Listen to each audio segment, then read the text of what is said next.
Halo Sobat Kesmas, kita sekarang kedatangan Akang yang paling ganteng, paling viral, paling hits di Kesmas. Nah, untuk Akang yang paling ganteng nih di Kesmas, kira-kira alasan Akang masuk ke Kesmas tuh kenapa sih?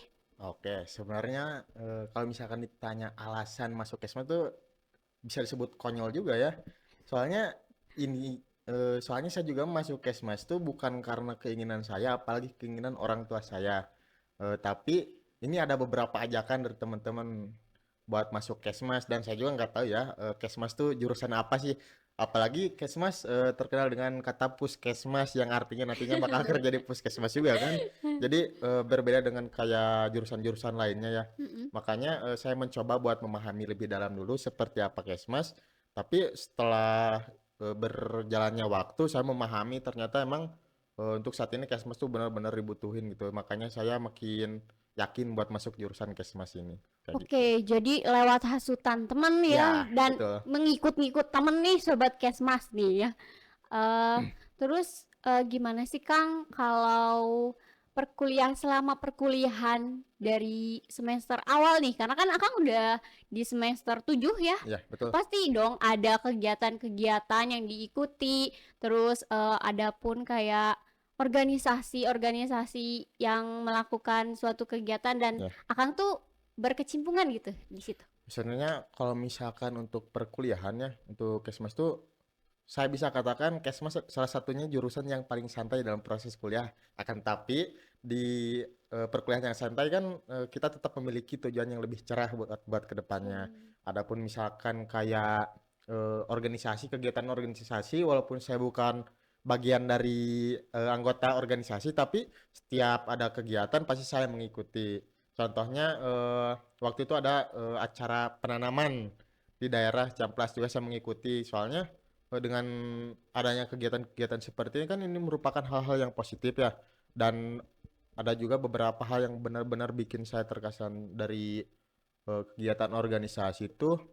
Waktu itu ada salah satu bencana yang ada di Jawa Barat, salah satunya di Cianjur dan waktu itu organisasi dari Kesmas ini mengadakan sebuah bantuan sosial yang justru selain memberi bantuan terhadap barang-barang, akan tetapi kami juga langsung turun ke lapangan untuk mengetahui bagaimana kondisi langsungnya seperti itu. Oh, lebih kepada kayak relawan Ya, gitu ya, relawan betul. Walaupun bencana, tidak bencana langsung gitu.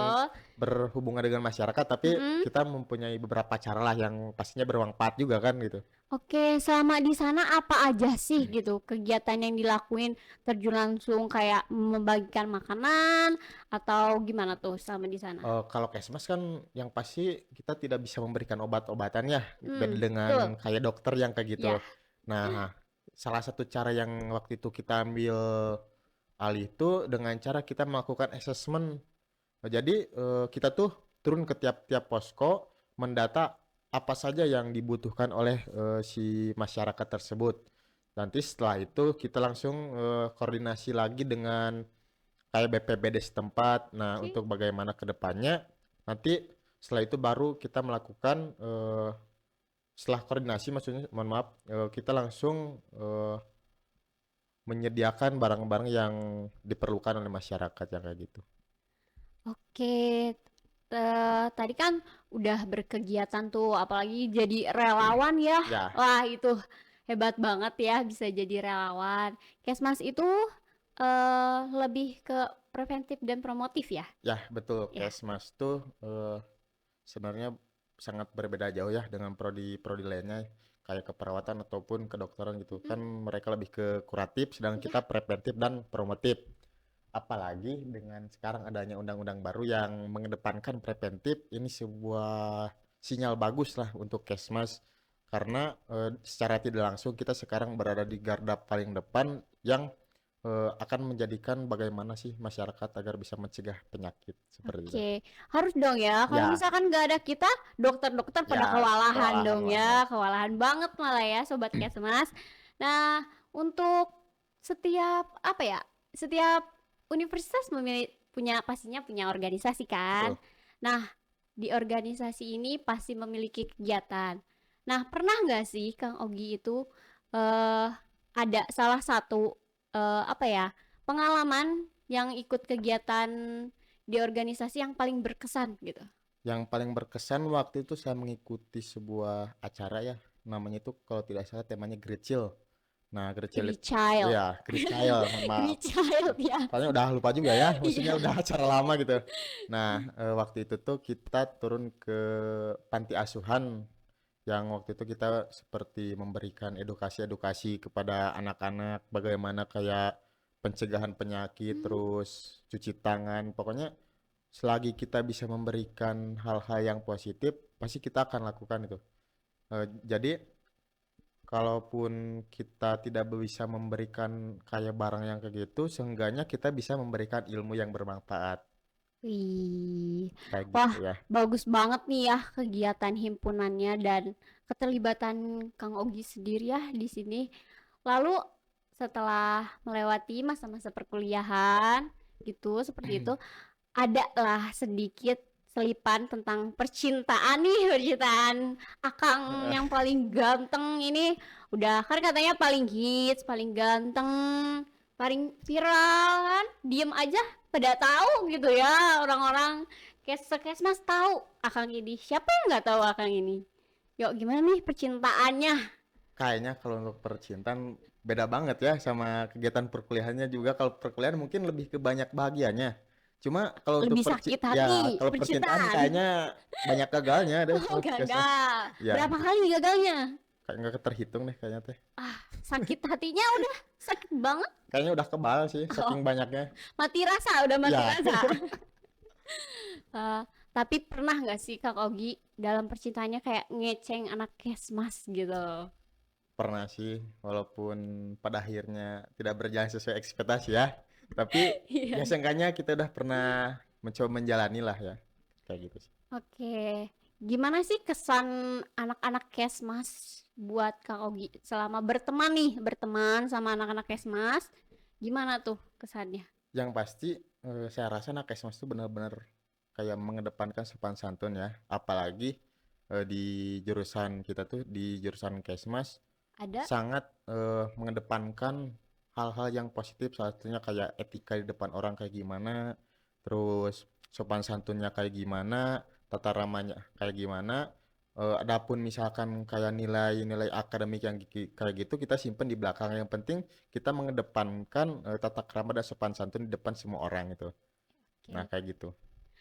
Mungkin juga kita punya ada 8 S ya Kang Ya, Ogi ya. Bisa gak sih sebutin 8 S itu apa di kalau Kesmas? 8S itu seperti sopan, santun, solid, semangat, terus sabar, dan sebenarnya masih banyak juga ya yang artinya itu 8S itu tidak hanya kita bisa sebutkan, Hmm. tapi kita juga harus implementasikan di lapangan kayak gitu. Oke, baik nih Sobat Kesmas. Untuk tadi kan kita sudah ngebahas mengenai kenapa sih Kang Ogi memilih Kesmas, terus dari pengalaman Kang Ogi selama di Kesmas, terus ada sedikit ulasan tentang percintaan ya, percintaan Ya, Kang Ogi nih. Nah, untuk sekarang kira-kira di semester akhir ini punya nggak rencana setelah lulus nih dari Kesmas itu ngapain? kalau rencana dari setelah lulus Kesmas yang pasti kita cepat-cepat lah untuk mencari kerja gitu ya. Hmm. Karena tapi tidak hanya itu saja sih, saya juga punya keinginan untuk melanjutkan ke jenjang yang lebih tinggi, misalnya seperti S2 ataupun S3. Heeh. Tapi saya sebelumnya itu saya pengen coba untuk mengimplementasikan hasil belajar selama 4 tahun ini di dunia kerja itu apakah sesuai dengan ekspektasi atau mungkin ada yang kurang. Jadi kalau misalnya ada yang kurang kita coba perbaiki dulu kayak gitu. Oke, itu kan tadi sedikit tentang rencana setelah lulus ya. Ya, betul. Nah, tapi Kang Ogi ini kan denger-denger nih peminatannya itu peminatan K3 Ya, ya. ya ketiga. Apa sih peminatan ketiga, seperti apa sih gambarannya dari peminatan ketiga ini? Untuk K3 kan mungkin beberapa dari orang juga udah paham ya Mm-mm. kesehatan dan keselamatan kerja nih. Nanti di tempat perusahaannya walaupun emang K3 jarang didengar tapi K3 tuh memiliki fungsi yang sangat penting. Nah, kenapa saya katakan sangat penting? Karena K3 itu merupakan salah satu sistem agar tidak terjadinya sebuah kecelakaan akibat kerja dan juga penyakit akibat kerja. Hmm. Nanti kita tidak hanya hanya memberitahu gitu bahwa si pekerja ini salah, terus kita kasih solusi. Akan tapi kita juga harus memastikan di lapangannya itu benar-benar steril dari kecelakaan kerja kayak gitu.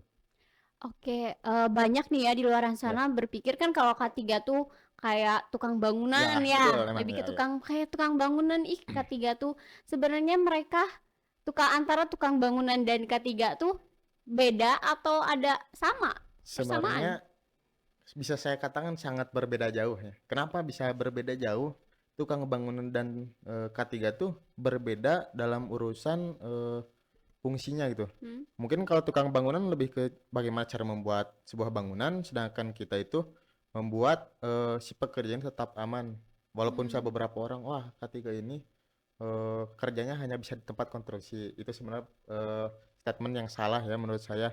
K3 itu tidak hanya bisa kerja di konstruksi, tapi juga bisa di rumah sakit kayak gitu. Oke, mungkin kalau ke rumah sakit itu lebih ke pembangunannya ya, Ya, infrastruktur pembangunannya. Nah, tadi sempat disebutin juga K3, di ya. peminatan K3 itu teman-temannya atau punya circle kah, bersirkel kah di K3?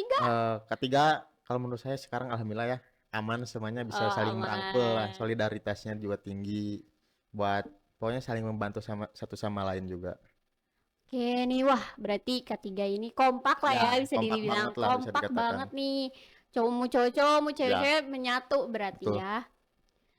Eh, bisa tolong nggak promosi ini ke sobat-sobat Kesmas, Oke, terutama siap. mengenai promosi Kesmas, di Kesmas itu seperti apa, ajakan-ajakan untuk masuk Kesmas nih intinya. Yang pasti kayak gini ya, buat teman-teman semua yang ingin berminat buat melanjutkan pendidikan ke perguruan tinggi, tidak ada salahnya kalian untuk masuk Kesmas. Kenapa saya katakan sekarang udah ada undang-undang terbaru yang mengedepankan tentang preventif, yang artinya kita Kesmas itu kan terkenal dengan preventif dan promotif. Ini menjadi sebuah sinyal yang bagus buat teman-teman untuk melanjutkan ke perguruan tinggi.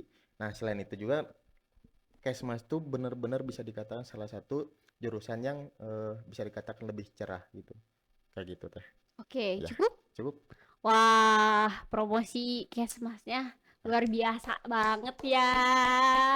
Oke, mungkin terima kasih ya Kang Ya, Ogi udah sama-sama teh. menyempatkan datang ke podcast pertama kita nih, dan sudah bercerita mengenai pengalamannya selama di Betul. Kesmas, terus kesan-kesannya berteman sama anak-anak Kesmas tuh seperti apa, apalagi mengenai percintaan Ya, ya. ya. Itu kayak paling berkesan gitu ya di dunia perkuliahan itu, kalau gak ada percintaan tuh kayak hampa Ada gitu, yang kurang lah ada yang ya. kurang Ya, ya, betul. betul, ada yang kurang.